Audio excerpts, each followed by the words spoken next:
Okay, good evening, everyone. Good evening. It's good to see everybody here. Open up gallery just a moment to see who's here. Welcome. This is the second in the installment of a series called IsReality. And no, it's not misspelled. The idea was to talk about Israel, in a real way, in a way that is done through love and commitment and loyalty to the state of Israel, but also with a bit of humor sometimes and certainly some criticism. I feel qualified and comfortable to give this talk because, as many of you know, I've lived most of my life in Israel. From age, well, actually in the 10th grade, I spent the year there when I was 15 and 16. And then when I was 18, I returned to live in Israel. And I was there until 2010 when Sasha and I moved to Sweden and then on to California after that. So all of my adult life, or most of my adult life, and 36 years. And in those years, I was exposed to a number of different things other than just being a regular Israeli in the army and voting and everything that includes. But also, Sasha and I were settlers in the Gaza Strip, and we'll get to that in a few minutes. I also worked with the Haredi, the Ultra-Orthodox community, in a bookstore for many, many years in the 90s, and that will be our next meeting in the beginning of February, I think February 1st. We'll be meeting on the topic of Haredim, or Ultra-Orthodox. And then in the final meeting of this series, we're going to take a look at some Israeli TV and movies. And a lot of that depends on what's still available on Netflix. What I found for this presentation are things that were on Netflix a few years ago when I gave a similar presentation are no longer there. So this will be a lot of video, and it will be all a PowerPoint presentation. And as we have in the past, anybody who would like to have this PowerPoint presentation, just let us know and we'll send you a link. Better, I would ask you to let Madalena know, and she'll send you a link to a Dropbox link because it's too heavy to pass around in email. But feel free to use this, and I will try to give credit where credit is due in the different slides. Okay, so everybody thinking before we begin the presentation itself, and um, Madalena, I think that we're able to do this with everybody unmuting. So I think I'm going to, you don't unmute yourself if you've got noise, but if you'd like to say something, and especially in the presentation itself where I can't see hands raised because of the nature of the screen, then please just speak out. We're still getting people coming on here. I won't give the introduction again, uh, but uh, but just uh, not to go around because I don't want to spend the time. It'll take a lot of time, but for each of us to think about our experiences in Israel, either in Israel or what we know about trips to Israel if we haven't yet been or haven't been, and what does it mean? What do the occupied territories mean? Do we call them Judea and Samaria, Yudan and Shomron? Do we call them the West Bank? We'll talk about that nomenclature and what it means and to whom it means what. What do we think when we hear the term settlers? What do we think when we hear the term Palestine? And almost everybody here, if not everybody here, has built-in reactions to these things, all depending on their life experience. Some of it from a long time ago that has never changed. It's just been a straight line. Well, nothing's a straight line, nothing's linear, but more or less in the same kind of circles, and still maintains the same views that one had sometimes in the 1950s for at least one person here in the state of Israel and what that meant. For some of us that lived it ourselves, there may be others here who actually lived in across the Green Line. We'll talk about what the Green Line means as well. All of us have these ideas. I'm not here to convince anybody. I'll get to you in just a second, Pat. I'm not here to convince anybody what the right view is. Please, I can't stress that enough. I'm here to share with you my own reflections and feelings, and mostly an extremely, extremely complicated issue, which many synagogues and many Jewish organizations don't want to touch because it's that explosive. We touch it because it's real. That's why this course is called IsReality. This is real. And it's good for us to get to meet these issues where they are, and it would be great to meet the people involved as well, not just settlers of different kinds, but also Palestinians. But I'm sharing with you my own personal feelings, reflections, and I want to do that mostly by focusing on the people themselves. That is the Jewish Toshavim, the Jewish residents of the West Bank area. Pat, did you want to say something? No, I was just trying to get Dottie, didn't get the link, so I was sending Dottie the link. Okay, all right. Anybody else has something urgent? All right. Again, I stress this is my own view. It's not meant to be the Torah of Temple Har Shalom. Temple Har Shalom includes, as does Ora Midbar, as does many organizations, people with different political leanings and backgrounds. But what we do insist on, and this I know that I'm speaking in the name of the board as well of Temple Har Shalom, we insist on respectful, civilized dialogue. And respect there's respect for freedom of speech, but also using our seichel, our heads.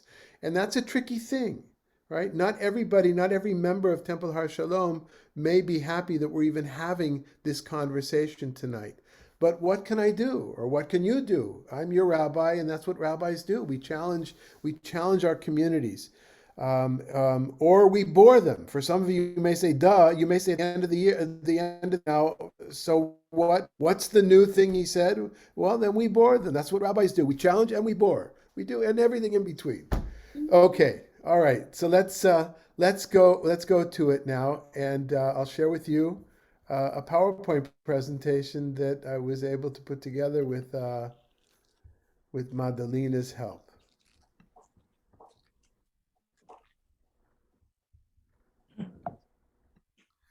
Okay, as I promised you, we start with something very personal. I don't know if I've showed anybody this in my house. Sometimes we like to show it. This on the right-hand side, you can see it's a spiral binding. I know it's not clear to see, and I know it's hard to see sometimes on the screen from last time people said from PowerPoint presentation, but this should be better, by the way, than the way that we did it last time with taking a videoing. That's the benefit of not meeting in person for those who are at home. This is a pamphlet or a guidebook that was put out by Yesha. Yesha stands for Yehuda, Shomron, and Aza, the Judea, Samaria, and Gaza Organization of Settlements in 1981. This turned out in 1981, and in this particular page or number 45, I think there were 51 or something, we were towards the end. This is the settlement called, in Hebrew it says Gan Or, which literally means the Garden of Light. And it says in parentheses Netzarim because it was in a place called Netzarim. And Netzarim is down here. What you're looking at down here where my cursor is, this is the Gaza Strip. So we'll take a look at maps tonight. I know you guys. People often complain I don't use maps enough. We're going to use maps tonight. Don't worry. But Okay, maybe it's at the library. I'm sorry. If you're not asking a question, please mute yourself. Okay, Dottie especially. I'm sorry. Okay, thank you. All right. So I think your sound is still on, Dottie. If you could mute. Okay. I don't know why my picture is not. Madalena, maybe you can see why my picture should be in the. Maybe it is for everybody. Okay. All right. So this, you see Ganor is this dark spot here. This is where it was going to be with time, but the truth of the matter is we were up in this area over here in a place called Netzarim. It was a temporary site for a settlement to be called Gan Or, but it was built. We took to the ground, or we started it in a former army base that was called Netzarim. Netzarim later went on to become its own settlement later on. So once when I claimed that I had lived in Gan Or and Netzarim, online in some discussion, somebody said, well, he's a liar.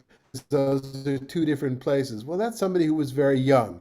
And that was in the 2000s when the evacuation from the Gaza Strip was happening. This was in 1980, 1981. In August of 1980, Sasha and I both got involved in starting this moshav, agricultural settlement. I actually moved down there then. Sasha came a week before I did. She was a volunteer. We weren't together yet, but we figured that would be a good way to get to know each other. And a year later, we got married on that moshav / army base. Some of you have seen pictures of our wedding being carried away in kibbutz or moshav style on a tractor. And so I hope that by now you've figured which one I am in this picture. Everybody see? Temple. Kova Temple on the left-hand side, and you'll notice I'm barefoot. You can even see the dark part of the bottom of my foot. I had this layer of dead skin on the bottom of my feet. So did lots of us, because we worked and lived in sand dunes. And so I was just barefoot. I was so happy in these 2 years. We got up at 4 a.m. We grew vegetables. We grew flowers. We turned a profit already in our first year, which was almost unheard of. I was the only schmuck who had no agricultural background. All these other guys, like over here, this is Shlomo Dotan. He had been in Nachal, so when he had grown up in Haifa and Bnei Akiva, but he spent his army years in a kibbutz. Over here, Avi Freiman also was in Nachal. Both of them went on to be kibbutznikim. And this is Shlomo Deutsch. We're going to talk about Shlomo's brother. The Deutsch family, I was very close with the Deutsch family in the 1970s and 80s. And Shlomo was kind of the coordinator of our group. We went down there, 4 couples and 3 bachelors, or 5 couples and 3 bachelors. And the Jewish agency said to us bachelors, if you want to become full members, you've got to get married. So do it as quickly as possible. So the truth of the matter is, that's really why Sasha and I got married. There was a lot of pressure, from the community that we got married. Anyway, that was 42 years ago, everybody. And this was a John Deere tractor. And I think in my Israeli license, I still have a tractor license. I'm still listed as driving a tractor. What I want to say is that this is personal for me, not personal in the way that it's personal that my feelings are hurt, not personal, but it's something that I experienced in my own life. But I will say it was a long time ago. Right? My life has changed so much, as many of you know, not only in what I do for a living and who I live with and where I live, but my politics have changed as well. Everything has changed since those days. And as Sasha likes to say, when she got married, I had been to yeshiva for 5 years and I was a farmer in the Gaza Strip. And then look what she got afterwards. So I can say all this with a straight face and continue to talk because she's in the next room someplace. All right. So this was the Gaza Strip in 1981. This is not far from the Gaza Strip in April 1982, but not in the Gaza Strip itself. South of the Strip was the area called Yamit, and Yamit was part of the Sinai. And the first part of what was evacuated in the peace deal with Egypt was this Yamit area, which was a town. It was a beautiful beach town. It was mostly not Orthodox people. It was mostly secular people. In fact, maybe all entirely secular in the beginning. But as the peace treaty moved forward and the diehards realized that it was going to go through, that they really signed and they were going to go through with it, then the place started to fill up with Orthodox settlers from other places in the West Bank, but also from other places in Israel, including Sasha and I. We moved down from our place in the Gaza Strip. We moved down for 6 weeks to this one of the moshavim there to keep it going and to grow vegetables.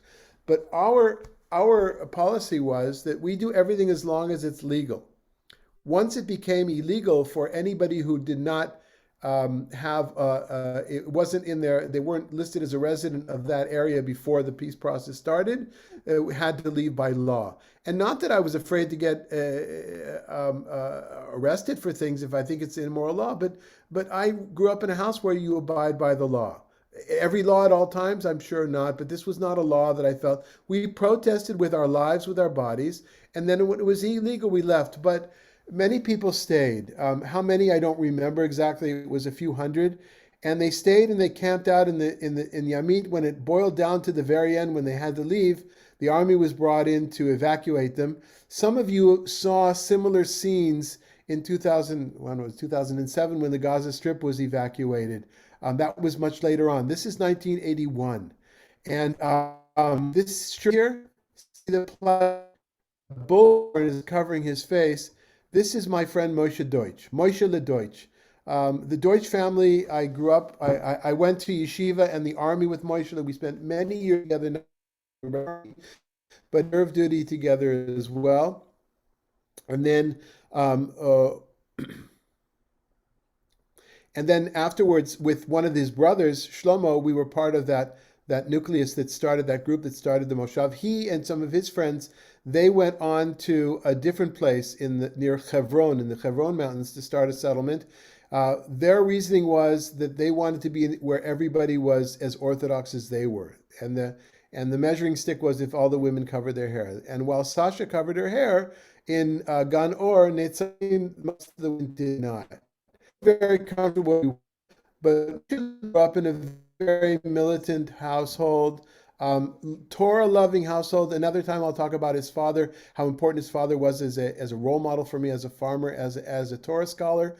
And Moshe has always been a bit hot-headed. Here he's on the rooftop. There was another shot that was either in Newsweek or Time, even on the cover, I think, and I just can't find it. But I have this shot still from that time. And so we fast forward to not too many years ago, and this is the fields near Susia. Remember, I'm talking about people and the personalities. And this is somebody I know. This is somebody I was extremely close with. This is somebody I was there when he courted, he and his wife to be courted. They were around with Sasha as well. We were very close to them. We visited them all the time. I stayed at their house in their parents' moshav for years. We were friends there.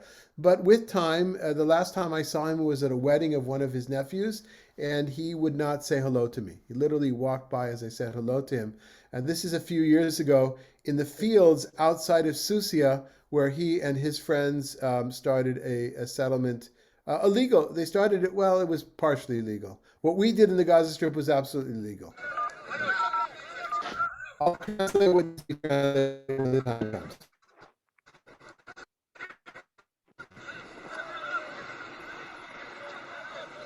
שלום, אני התקשרתי כבר פעם שלישית מצומת סוסיה, יש פה אלימות, יש פה מצב חמור, תשלחו לי פה ניידות.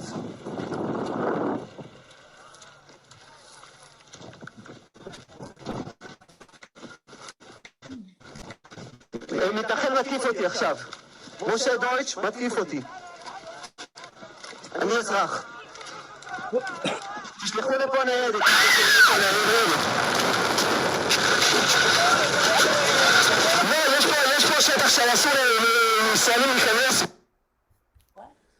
Now, let's not get too excited by this sound there. I think it's more a problem with how cameras were recording when this was taken.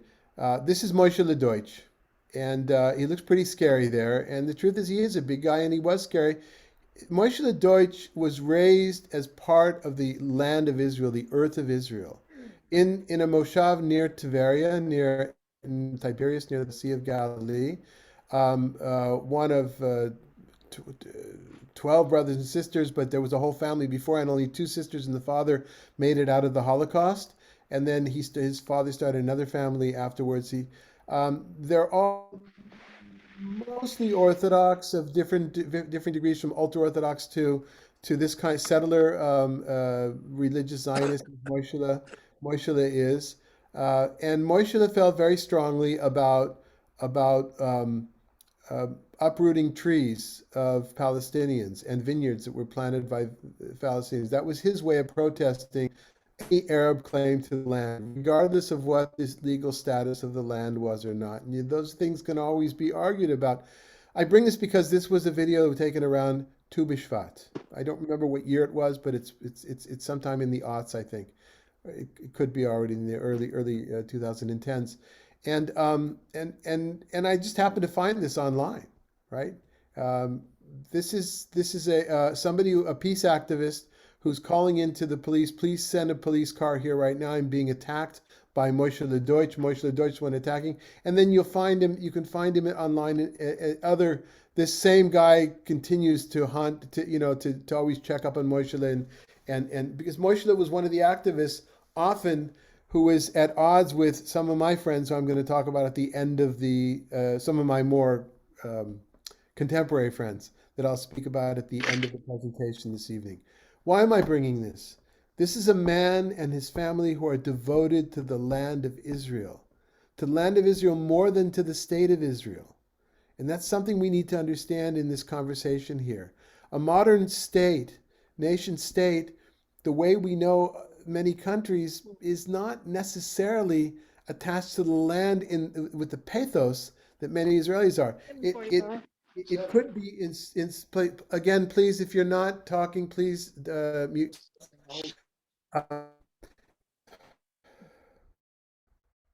Deb, oh, thank you. So if you try to understand, I'm saying this not to defend him, God forbid, but try to understand his link is with the land, and from his point of view, God gave us that land. And there are so many biblical verses that I could bring, but I'm just bringing two. One is from Genesis. You know what? Let me ask somebody to read it. Susie Ordner, can you read for us, please?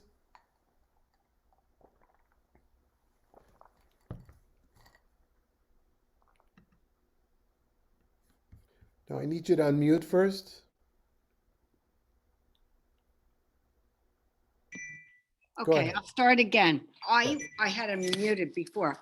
On that day, the Lord made a covenant with Abram, saying, to your offspring, assign this land from the river of Egypt to the great river, the river Euphrates, the Kenites, the Kenizzites, the Kadmonites, the Hittites, the Perizzites, the Raphim, the Amorites, the Canaanites, the Girgashites, and the Jebusites. Okay, so this is one of the covenants, the language of covenants that God makes with Abraham. God repeats this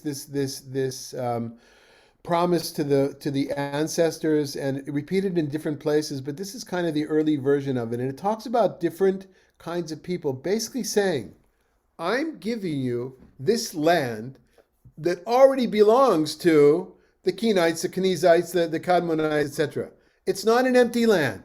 Land belongs, and I'm giving it to you." Now, we could say today very easily, and many of us would say, well, like, duh, if you're writing your own nation's history and the father of your nation is talking to God, well, of course, God, who created the world, by the way, and that's in the same book, God can give the land to whoever God wants to give it. And that indeed is the classical Jewish view of this.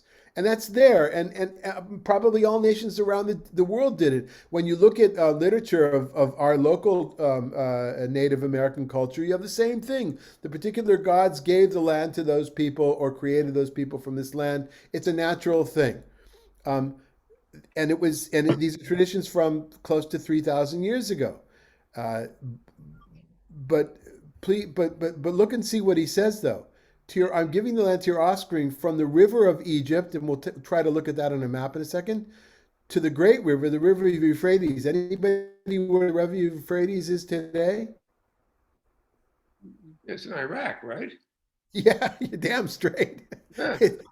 It's Dorton. It's very far away, and so you've got this here, this view, and I purposely brought this one because this is an extremely expansive view of what the biblical land is, the promised land is. And so we're going to be talking about borders a little bit tonight, or quite a bit. So go ahead, Sue, and read the next version, which is even 11:24. Every spot on which your foot treads shall be yours. Your territory shall extend from the wilderness to the Lebanon, and from the river, the Euphrates, to the western sea.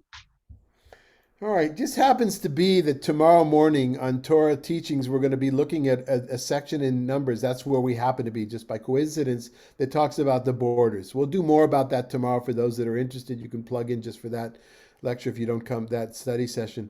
But in other words, where your foot treads, where you settle, this is the stuff the settler movement, the hardcore ideological settlement movement is made up of.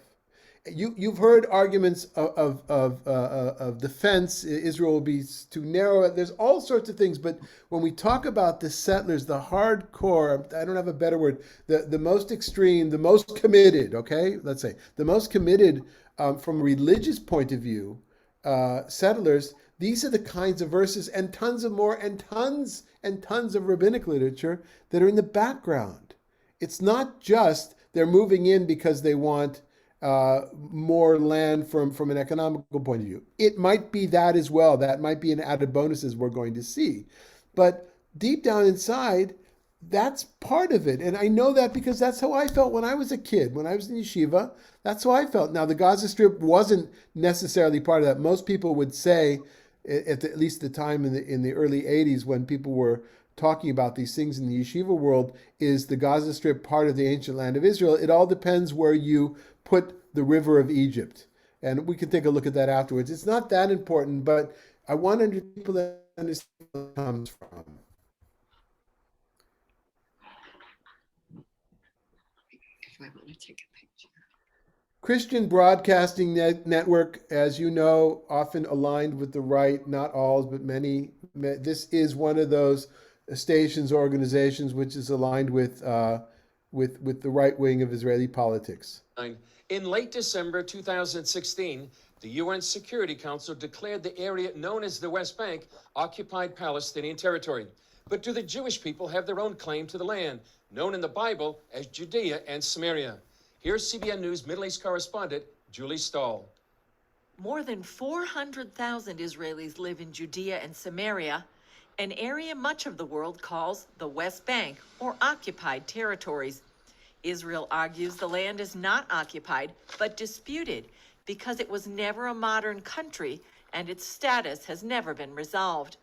In 1967, Israel took back this area known as the Biblical Heartland in the Six-Day War. It wasn't just about a victory in a war. This was a return to our roots. This is the modern-day community of Beit El. Established in 1977, it's home to some 6,500 Israelis. It's in the same area and named after its biblical ancestor, Beit El, also known as Bethel, the house of God. 4,000 years ago, the Bible says Jacob dreamed of a ladder to heaven, and God appeared to him and promised him the land of Israel to him and his descendants. Settling the land wasn't easy. It was barren and rocky. Initially, the government didn't approve, but Israelis from all sides of the political and religious spectrum supported the idea. And I believe then almost the entire population of Israel was with us. The first settlement was Kfar Etzion, first established in 1927, some 20 years before the State of Israel. Arabs destroyed Kfar Etzion 3 times over the years. The 1948 siege led to the evacuation of women and children and an eventual massacre of the fighters left behind. The young evacuees, like Jerry Katz, never lost the hope they would one day return. The government allowed them to do so in 1967. As little children, we said that we're going to return. Like little children repeat stories all the time to make it, maybe they think it's going to become true. And they repeat it. But this time, it really did become true. Even with this history, the settlements remain under attack. While some of the communities are isolated, others are much closer to sometimes hostile Arab villages and cities. Some are small, others have thousands or tens of thousands of residents, commercial centers, schools, and swimming pools. If Israel gave up this land, especially Samaria, it would be just 9 miles wide in some places. Military experts say the Jewish state would be indefensible. It's not the settlements that are stumbling block for the people of the world. It's the establishment of the settlement of a Jewish state in the Middle East that is a stumbling block in the eyes of the nations of the world. Many supporters point out that almost all Israeli settlements are built on state, not private land, and there is confusion when Palestinians claim sovereignty there. It's very important to understand that the personal property ownership rights of the Arabs have been completely respected. But we don't agree that they have sovereign rights to this land. At one time, many Israelis were ready to give up the land in return for the promise of peace. Now, after Israel uprooted 21 Jewish communities in the Gaza Strip and 4 in the northern West Bank in the 2005 disengagement, they've changed their minds. The wake-up call has sent a message to all Israelis that the settlements are not the root cause of the Palestinian-Israeli conflict, and certainly not an obstacle for peace. The message to the terrorists has been that not only is terrorism paid off, but in fact, you get more and more recognition by the international community. Although the United States has had a long-standing policy against settlements, Israel believes that may be changing under President Trump. Years ago, Trump even gave a donation to Beit El. And while much of the world is still pushing Israel to give up its biblical heartland, those who live there hope they can continue reclaiming their biblical heritage. Julie Stahl, CBN News, Judea and Samaria.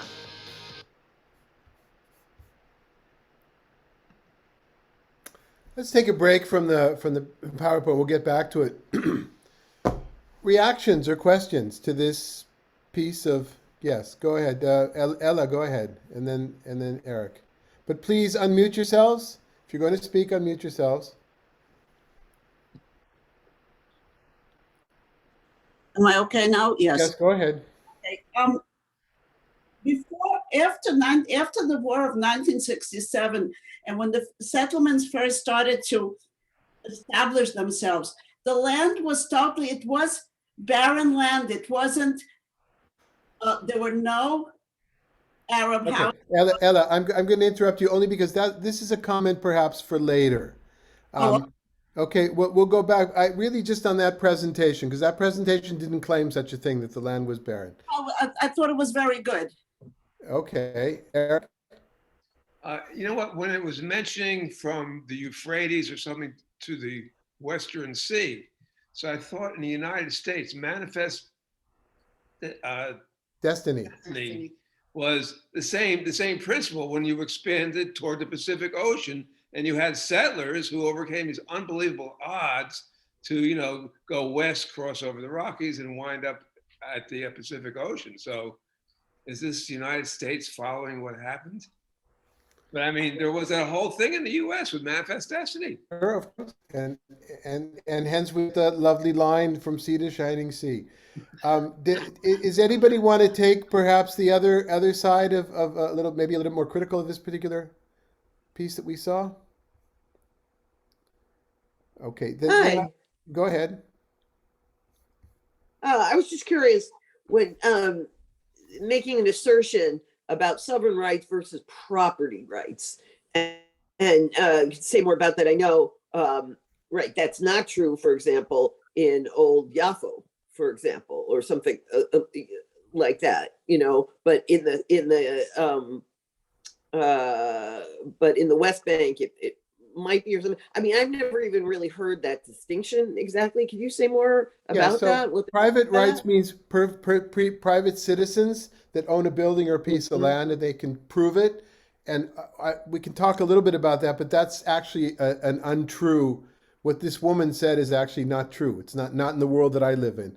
Right. But sovereign means that as a country, as a political entity, right? So they could say, well, you may own that land, but you can't have your own state. For whatever reasons, we don't recognize that. But I would say even further, what many settlers have said, and the Israeli government has said to many Palestinians, you can't even have that land. Maybe if you have in the West Bank, if you have the title of the land, you can keep that land unless we need it for a road, for instance. We're going to see something about roads in a little bit. We need it for defense purposes. Then in like here, the land is confiscated. Is it fairly compensated? One could question that. But there's another problem. For instance, in Jerusalem, which we're not going to talk about tonight, but in Jerusalem, there's this whole thing about Sheikh Jarrah now, those that have followed the story, in which Jewish families or Jewish organizations shown that particular buildings in East Jerusalem have been owned by Jews, for over 100 years, and therefore, well, what they'd love to do is evict the Palestinians. Palestinians say, no, it belongs to us already. We have it. We have a chazakah, what's called in Talmudic language. We live here, and they said, no, but we have the title to the land. Well, that would be great, except for all the Palestinians that lived in Western Jerusalem before it became Western Jerusalem, before 1948. They have titles to the land very often, and they weren't allowed to reclaim their property. It's just not, it's not even. So if it's not clear, this particular piece that I showed you now, in my eyes, is extremely slanted propaganda from the right, the Christian right. The presentation is you can see the running line from biblical literature to this very time, very time, and of course, as it doesn't really talk about the Palestinian side of things at all. And we actually won't be able to do that. There's too much to do tonight. We're going to talk, really not about the Palestinian side of it. But this is one way of looking at it. Maybe it's my internet. I'm not hearing you well. Shoot. There's a problem. Listen, everybody, please. There's a problem with the sound, I understand, because my connection, for some reason, this evening is not working great. This is what we have. All right? It'll be recorded. Perhaps it'll be better on the recording. Yeah, that's okay. I just missed the last thing you said, but I had sort of a follow-up, which is... I'm sorry, what's the follow-up?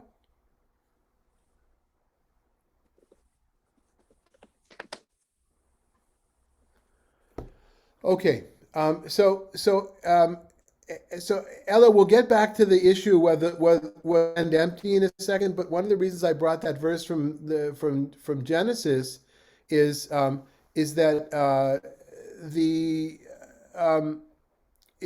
even from the beginning, from the foundations of this philosophy, this type of Zionist philosophy ideology, it doesn't matter if there's somebody in the land beforehand. And the idea that the land was just open, yes, some of it was open, didn't have villages in it, but almost all of it was being used for orchards or vineyards and things like that. And certainly the water table was being used. So there's a lot of issues here. I just had a follow-up question. Yes, I see what you've asked. So titles are a little bit different in Israel because the land is not owned. You don't actually own the land. It's long-term. It's a little bit like tribal land here in the desert, a little bit like that. There's some similarities. Everywhere it is. Yeah. Right. So you don't own it's land on your house in Ramat Aviv Gimel. You don't own. Right. Right. Okay. So because so much land is built upwards, but there's a few exceptions. That one of the exceptions that I believe is Ariel Sharon, the late and former many things in the state of Israel. He had his own farm, and I think somehow his family owned the land. So, is there a collective title? Like, does your mashal? I don't know, Carrie. I don't know, but it's probably not to the point for this evening. Okay. Roger that. All right. So let's go ahead and look at a different kind of a presentation. Again, Ella, I'm not saying what you need to believe or anybody else here, but just sharing with you, for me, that was a rather slanted to the right presentation. And it's kind of based on these kinds of maps that one sees. We'll see some other maps in a second as well. It's thought that David's empire, that is 3,000 years ago, was the largest it ever was. After that, it shrank for different times. And even then, there's different views as to, where it depends on where a particular geographical location is, you extend the border, right? So probably it was always hyperbolic to say it was until the river of Euphrates, which is all the way out here, right? Either in Iraq or in Syria. But in any case, this is the land probably where this area around what we're talking about here is the biblical land. And we'll take a look at that tomorrow as well. Yes, Ella. No, wait a moment. Okay, the feeling about what he said about the attachment to the land. And I have the same feeling. I really don't follow Israeli politics. I used to, but not that much anymore. But it's this attachment to the land, and I really don't care who the prime minister is or what party is in power. I'm just attached to the land, even though I'm not living there.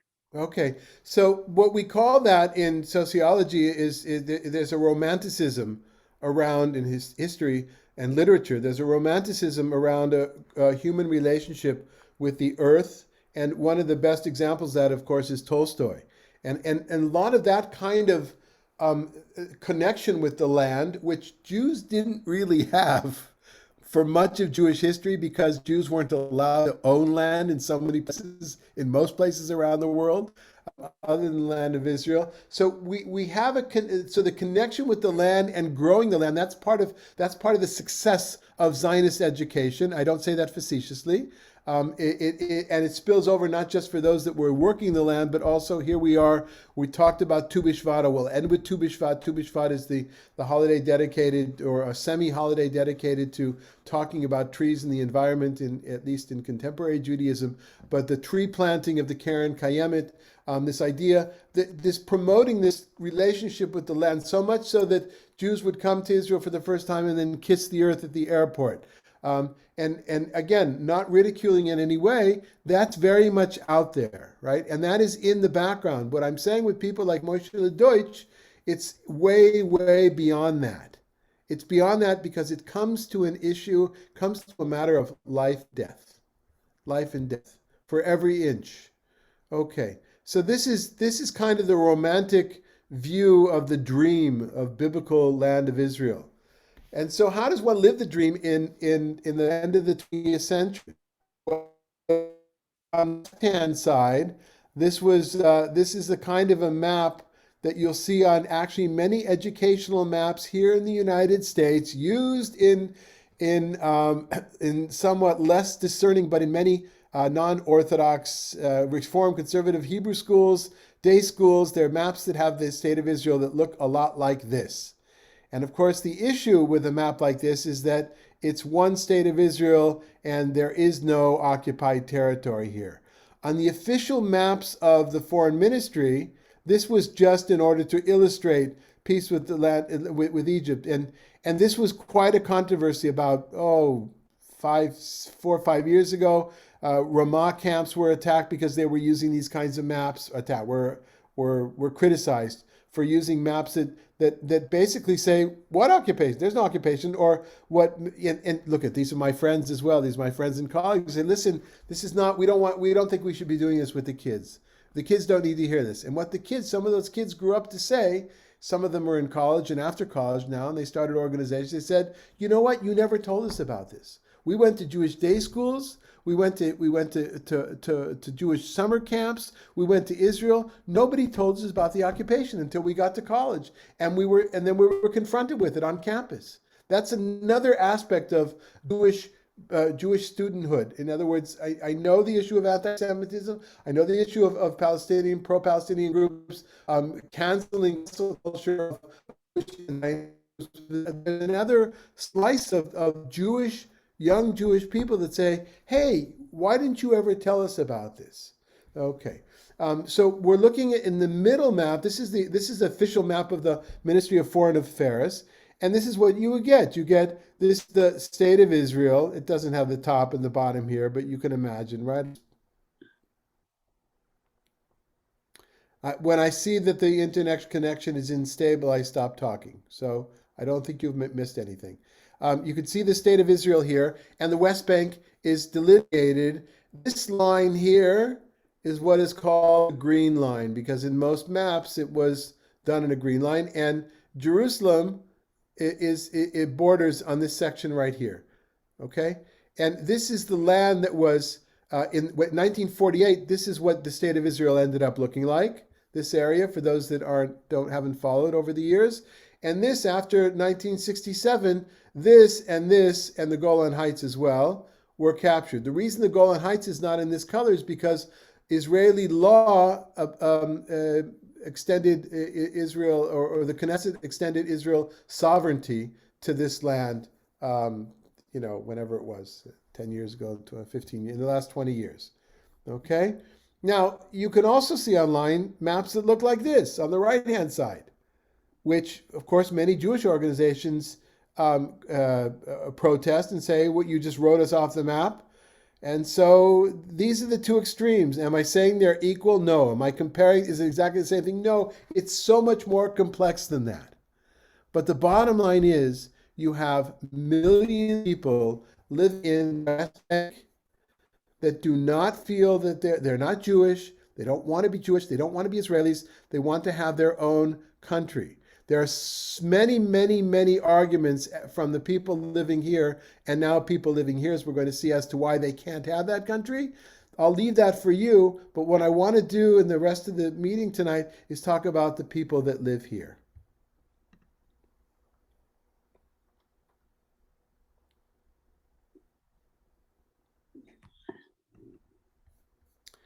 Vox is an interesting news outlet. Many people might say it's totally to the left. It might be. It's something that it's the kind of journalism media that I respect. And in this case, I respect it and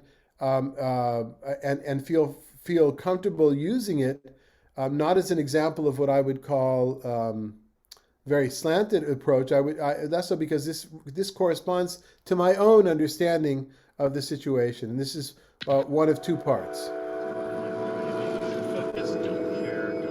This is me driving in one of the bizarre places in the world. I just crossed over from Israel into the West Bank. If you look at a map of where I'm driving right now, you'll see a jumbled mess of Palestinian towns and villages, which are shown in green, and Israeli settlements, which are in blue.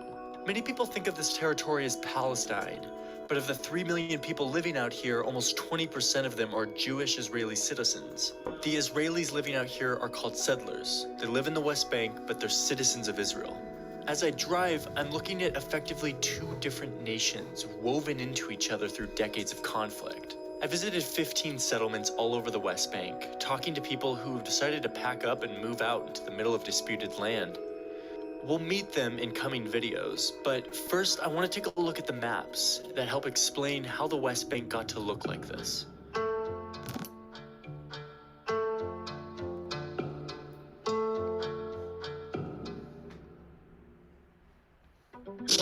So let's go back to 1948 when the map looked a lot different. Back then, all this land was controlled by Great Britain. And due to growing tensions between Jews and Arabs, the UN worked with Britain to split the land into two states, one for Jews, Israel, and another one for Arabs, Palestine. The Jews in the region accepted this plan and declared independence of the state of Israel. But the Arab states in the region saw this plan as just more European colonialism. They didn't accept the plan and instead declared war on Israel. Israel won the war, pushing well past the borders of the UN plan. During the peace negotiations, a ceasefire line was drawn in green ink. It became known as the Green Line. It wasn't necessarily a border, it was just a ceasefire line, with this being the state of Israel, and this section being controlled by Jordan, who had taken control during the war. The Jordanians named this newly seized land the West Bank because it was west of the Jordan River. The fragile ceasefire remained until 1967, when Israel fought another war with their neighbors, looking to take land in the war. But in just 6 days of fighting, it blew past the Green Line and seized a whole swath of land, including the entire West Bank. Suddenly, Israel had a decision to make. Do they make the West Bank a part of Israel and give the 1.1 million Arabs living there Israeli citizenship and voting rights? Do they give the land back to their enemy Jordan? Or else do they let the people create their own Palestinian state? This became a major debate in Israeli politics. Many Israelis saw this war they just won as not just a military victory, but a religious sign that the Jews were meant to return to the place where a huge amount of Jewish history happened, the hills of the ancient Judea and Samaria, which is basically the entire West Bank. So while the government was debating what to do, Israeli civilians began moving into the West Bank without any permission from the government. They just started setting up homes, establishing a Jewish presence in this region. Suddenly, any debate about what to do with the West Bank had to take into account the growing number of Israeli civilians that were living there. But the rest of the world did not approve of this. As the settled presence grew, issued a resolution stating that the settlements had no legal validity and that they constitute a serious obstruction to achieving a comprehensive, just, and lasting peace in the Middle East. They were basically saying that this settler activity was totally illegal. Two different narratives emerged here. One said that Jewish civilians were moving on to mostly empty plots of land that they had captured in a war, and that had deep historical and spiritual significance to them. The other side, which is the side that most of the world took, said that these settlers were colonizing land to expand their nation. In spite of international condemnation, the number of settlers in the West Bank grew. Over the next few decades, more and more factions of the Israeli government began to support the settler movement, allocating public resources and granting permits for building. The Israeli Housing Ministry and military began developing plans on how to develop the West Bank. They built roads throughout the entire region, allowing easy access between the settlements and mainland Israel. More and more building permits were given out, and planned communities began popping up all over the West Bank. The settlements slowly shifted from a fringe group of motivated civilians to an institutionalized part of Israeli society, totally supported by the state. Here are the Palestinian towns in the West Bank. Watch how the settlements weave throughout these Palestinian towns. Palestinians didn't like this encroachment. They began protesting, often with extreme violence. Between the violence and the condemnations from the international community of the settlements, the situation became unsustainable. So, in the mid-1990s, American President Bill Clinton, Israeli Prime Minister Yitzhak Rabin, and Palestinian leader Yasser Arafat signed the Oslo Accords, agreements that established a Palestinian government and split the West Bank into three sections. Area A gave Palestinians total control over security and government. This makes up about 18% of the West Bank. Most of the Palestinian population centers are here. This was a big deal because it gave Palestinians self-rule for the first time. Area B was designated for Palestinian government control while retaining Israeli security control, meaning the Israeli military remains very present there. Area B is about 22% of the West Bank. Area C remained completely under the Israeli military and government control. This is where all the settlements are in Area C. It's about 60% of the West Bank. So this is basically how we ended up with this mess of a map. Israelis can come and go from mainland Israel through really nice roads that go straight to the settlements. They call these roads flyovers because they bypass Palestinian villages and give easy access from one settlement to the other. But not every settlement has one of these flyover roads. Palestinians can drive on almost all the roads in the West Bank, but their movement is often more difficult, more restricted. They have to stop at checkpoints and get their car inspected sometimes. Sometimes it makes for some really long lines. But certainly one of the most difficult aspects of this carved up land situation is how it hinders Palestinians from being able to build an economy. Area C, which is under Israeli control, contains the majority of the West Bank's agricultural land, as well as the water and mineral resources. Palestinian companies are severely restricted in accessing these resources, which takes a huge hit on their economy. So with these three sections agreed upon by both sides, the settlements continued to grow in Area C. But in 2005, something happened that would ignite even more passion for the settler movement in Israel. Prime Minister Ariel Sharon decided to remove 8,500 settlers from the Gaza Strip, which was another disputed area where there was a lot of settlements. Seeing Israelis forcibly evicted, their homes demolished, left a huge mark on the country, especially the settlers. They immediately redoubled their effort to settle the West Bank, and the numbers continued to grow. Most people who think about a resolution to this conflict propose a two-state solution, meaning giving the Palestinians a state somewhere in this West Bank region. But if you look at this map, you can start to see that it's getting harder and harder to do that. The settlers living in the West Bank are not living in tents or caravans. They're living in developed communities with schools and hospitals and even a university. It's not going to be that easy to uproot these communities. In the next video, I'll go inside the settlements and talk to the people who are living there.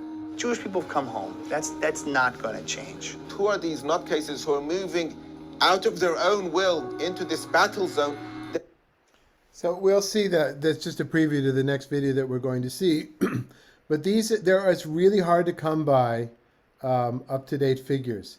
And certainly ones that I will depend upon. And because I do know some experts in the field, and one of them gave me this slide that he put together in 2016, you get an idea.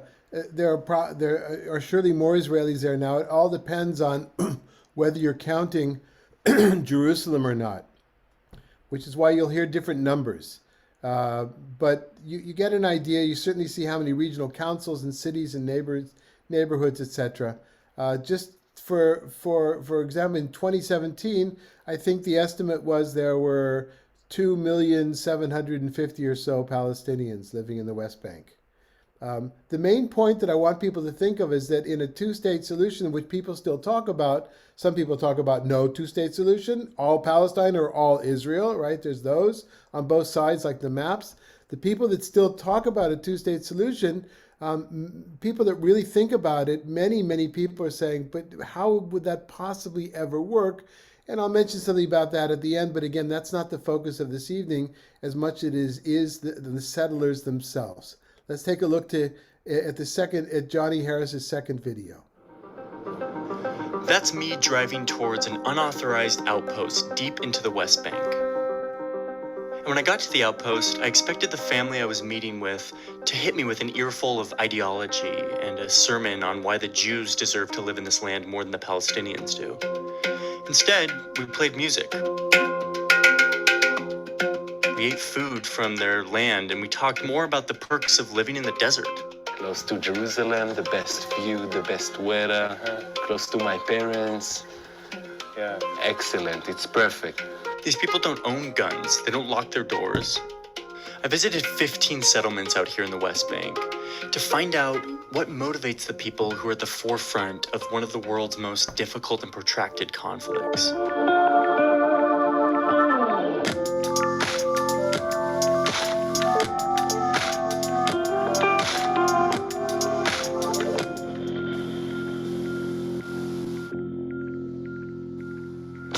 The West Bank is home to 2.2 million Arabs and seen by the international community as the part of a future Palestinian state. But there are also more than 400,000 Israeli settlers living out here, which is about 5% of Israel's population. You can learn all about how they got here in the first part of this series.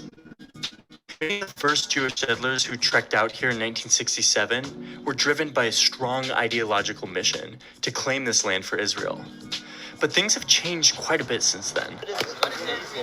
Of last year. He carried them, okay, and then Murphy carried them to the playoffs. Spend 10 minutes in a settlement today, and you sometimes feel that you could just as easily be in a New Jersey suburb. Walker has been out the last 3 days because he's got a back problem and his wife is due. We're here just to, play a game, have a good time. Clean roads, big houses, quality parks, good schools, close by shopping, a university. You ask people why they moved out here, and instead of the original mission to push forward the Israeli state, you hear things like a very good educational system. So there's a very nice country club. We wanted to be able to have a bigger place.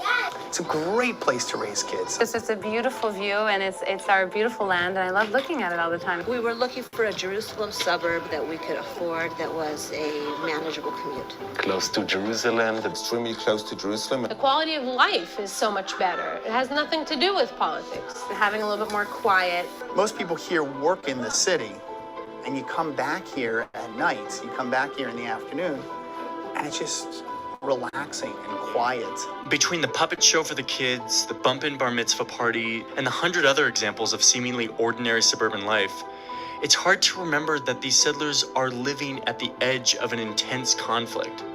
Нет таких очередей, нет такой плотности населения, как в больших городах. Они видят в окно, они видят деревья и цветы, которые они сами посадили. Эти деревья большие я посадил, когда купил эту квартиру. My wife and I had certain criteria. One was we wanted to walk out of our back door and be hiking in 5 minutes. Of course, there's still ideology here. Many residents of these communities feel connected to the settlers' original mission to resettle the hills of the ancient Judean Samaria from the Bible, which they call the cradle of our entire civilization. Yeah? But ideological motivations for living out here are usually 4 or 5 items down the priority list, with quality of life reasons being the main drivers. To tell you if my ideological reasons was the major motivation to move over, I won't lie, and that wasn't one of the major things. I wasn't trying to make a statement. I was trying to find a place that would be a good place, a safe place to raise our kids, and this was the choice. It wasn't at all something that was like one of the criteria, but it happened to be a real perk. Of course, the hardcore back-to-the-earth settlers still exist. Here I am with a guy who doesn't want his name or face in my video. He lives in another outpost, illegal even to the Israeli government. There's no baseball league or bagel shops in this community. God promised to us that this is our land, and we can grow here if we listen to him. This renegade culture of taking over hilltops once characterized the settlement movement. But now, the zealous ideology that started the movement has been diluted by more practical factors like house prices and quality of schools. This real estate ad for a settlement community, I think, perfectly captures the blend of quality of life motivations with a hint of ideological fervor sprinkled in. If you've always felt a deep yearning for Jerusalem, now is a once-in-a-lifetime opportunity, not only to stand within its gates, but also to build the home of your dreams there. The tranquility of a picturesque setting and crisp mountain air, with all the benefits and amenities that Jerusalem has to offer. Givat Ze'ev is adjacent to the city of Givat Ze'ev and is connected to Jerusalem via two main highways. But make no mistake, there's still a conflict here, an occupation of land that has enormous impact on the lives of Palestinians.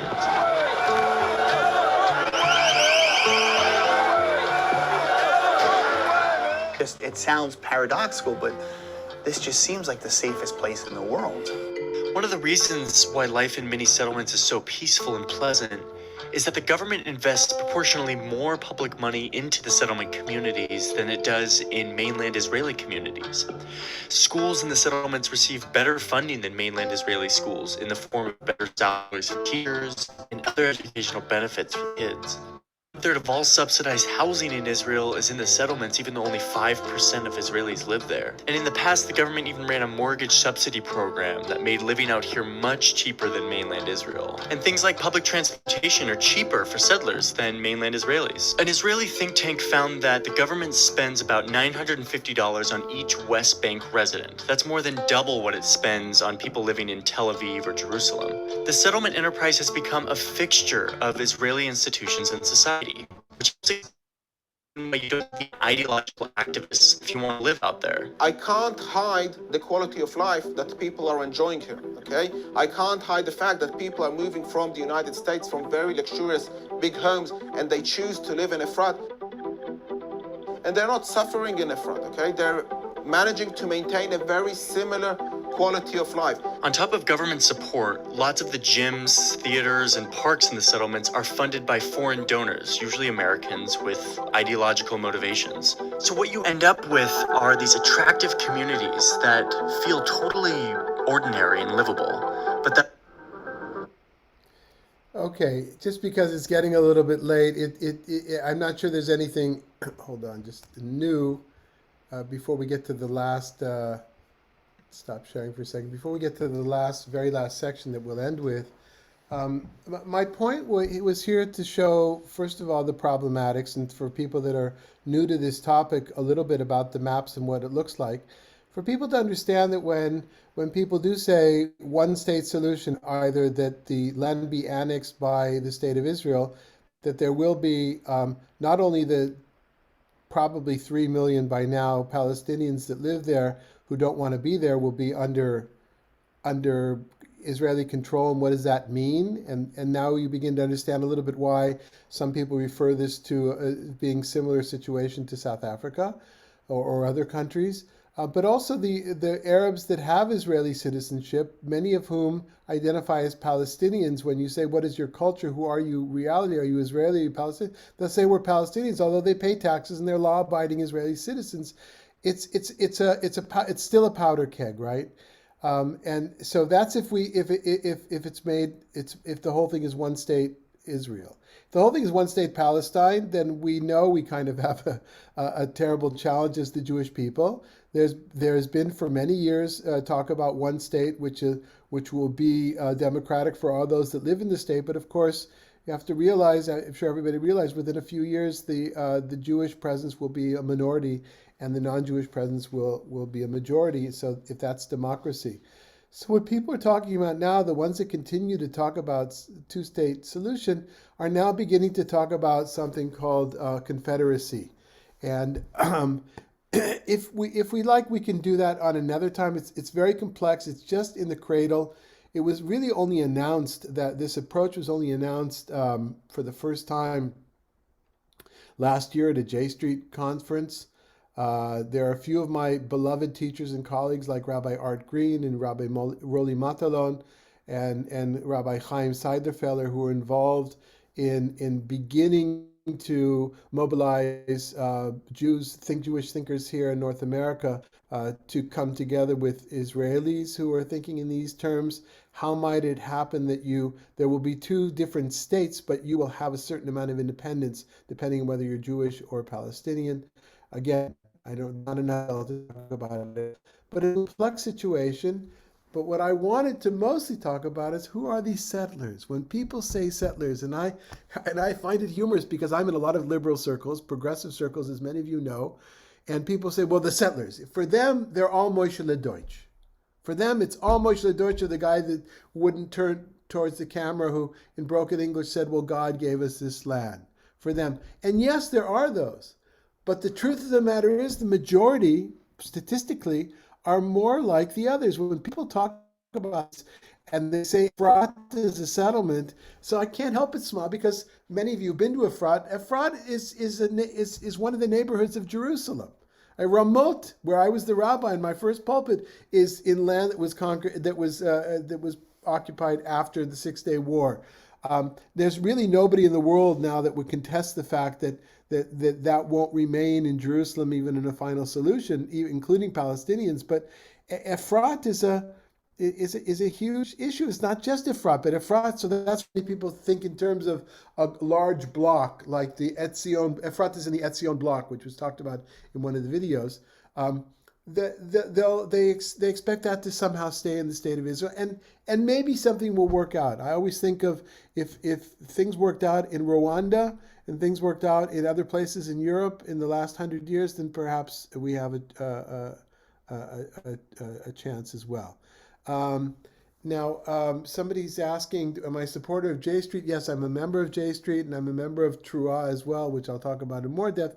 J Street is a pro-Israel lobby, but progressive pro-Israel, as opposed to AIPAC, which is more of a conservative, used to be more mainline normative. I'm not so sure anymore. The numbers may be greater, but AIPAC is really since the Iran deal and the opposition, losing the opposition to that, their profile kind of went down. And AIPAC also serves as a social context as well for many Jews in North America. So yes, I am. So J Street, and just please go to their website and look at the material. It's not an official presentation on J Street, so I'm not comfortable saying more about it. But what I do want to talk about now is another organization that I belong to, that I actually joined before I was active in J Street, that is even while I was at Temple Isaiah, and it's called Truah as in Truah with the shofar blowing, you know. And Truah used to be called Rabbis for Human Rights of North America, because I was the member of Rabbis for Human Rights in Israel, which now they're two separate organizations. At the time, I was one, and that's the last part of our presentation, and then I'll take questions, okay? This is Tu B'Shvat.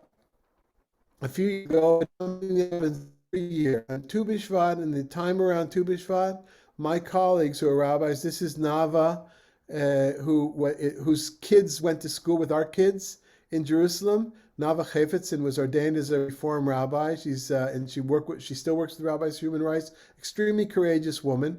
But this just happens to be some of my colleagues that have come out, Reform conservatives, even some Orthodox, come out to help with the olive harvest every year and around Tu B'Shvat to protect the trees, because every year around Tu B'Shvat and around the olive harvest, but around Tu B'Shvat, trees are uprooted by extremists in Judea and Samaria. Those are facts. How it happens every single year, and I'm proud to be part of an organization that goes to be, like in many ways, the way I understood Heschel going to be with Martin Luther King in the South in those days as well. A different thing, but. So that's kind of how I want to end it. I want to have that there's a Jewish organization that I feel personal about now, or a number of them that I feel are working towards a peaceful resolution to this conflict. But on all sides, we have to understand who the people who are living there are involved. Another meeting, if I had enough knowledge and understanding, would be with Palestinians, and perhaps we can explore that as well. And just so I don't forget, before I take questions, we want to thank the Jewish Federation of the Desert for sponsoring this series, and Madalena for technical support. And I'll add also Danny Sherman, my friend who's a scholar in these issues. He's kind of my go-to guy. Okay. J Street, can you summarize in what they believe in? Extremist Jews or Palestinians? I'm not sure I understand your last question. Why don't you start with you, Roberta? You just mentioned that the trees are uprooted by extremists. I wondered which. Jewish extremists. They're Palestinian trees uprooted by Jewish extremists. Oh, Palestinian trees. Okay, thank you. Now, that's not to say that there haven't been acts of terror that have been done not on human life, forest and trees in Jewish areas as well. That's also phenomena, right? There's no way to balance everything out, but in particular, I wanted to end with a thing of hope, an idea of hope with rabbis for human rights around Tu B'Shvat, and because Tu B'Shvat is now. Other comments or questions?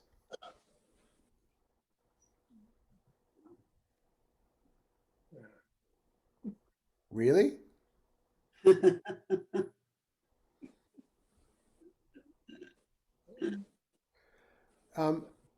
Okay, so I see, because we've gone over our time a bit. So if you have any questions, if you'd like to see the PowerPoint, get a link to the PowerPoint presentation to look at it more slowly. If you want any more links to sites on different issues, more on to the left and progressively the Peace Camp, I would say, then please go ahead. Oh, I see the presentation will be on Facebook as well. Okay, the recording. And if you have ideas for how we might how this presentation went, because it's all now we're back to it's a PowerPoint presentation done online.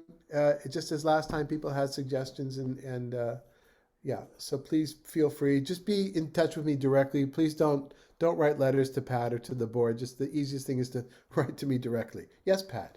I just want to remember. Oh, yeah, I just unmuted. I just want to remind everyone that this presentation is sponsored by Jewish Federation of the Desert very generously. Exactly. Thank you. And we'll have the next one on February 1st. Okay, and that will be about Ultra-Orthodox Judaism. And if you're wondering how I'm going to show that in an audio-visual way, Shtisel has a lot to do with it. Okay? Yeah. Be well, everybody.